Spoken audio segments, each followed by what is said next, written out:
San Antonio, un citoyen guatémaltèque passe 8 heures sur un arbre pour échapper aux autorités de l'immigration.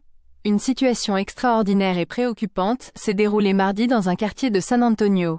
Raúl Ical, un immigrant guatémaltèque de 29 ans, a été appréhendé par les agents de l'Immigration and Customs Enforcement, ICE, après avoir passé près de 8 heures réfugié dans les branches d'un arbre pour éviter son arrestation.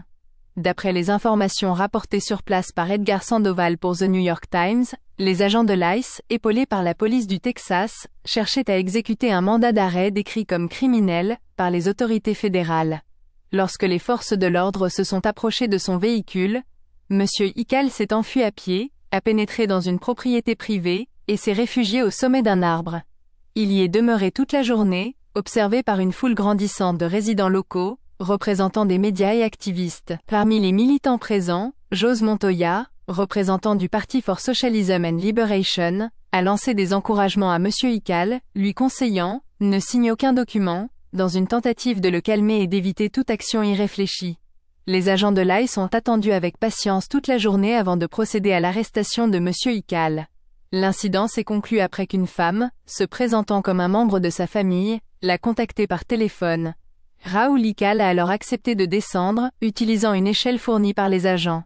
Visiblement découragé, il a été immédiatement menotté et escorté vers un fourgon blanc de l'ICE, pendant que des spectateurs filmaient la scène en criant « Traitez-le avec respect, ne signez rien ». Dans une déclaration virulente, Kristi Noem, ancienne secrétaire à la sécurité intérieure sous Trump, a commenté « Vous pouvez fuir, mais vous ne pouvez pas vous cacher. Que ce soit dans un arbre ou chez un juge militant, si vous êtes en situation irrégulière, l'ICE vous trouvera et vous renverra dans votre pays d'origine. » Selon ce qu'a rapporté le New York Times, l'incident a provoqué une onde de choc dans la communauté. Gabriel Rosales, à la tête de la section texane de la League of United Latin American Citizens, LULAC, n'a pas caché sa colère. Ses interventions dans nos quartiers sont profondément préoccupantes. Il cible systématiquement les personnes qui nous ressemblent. Joël de la Rora, un résident de 61 ans, a partagé le malaise du voisinage. Notre communauté est majoritairement d'origine mexicaine. Déployer un tel dispositif pour appréhender une seule personne est totalement disproportionné.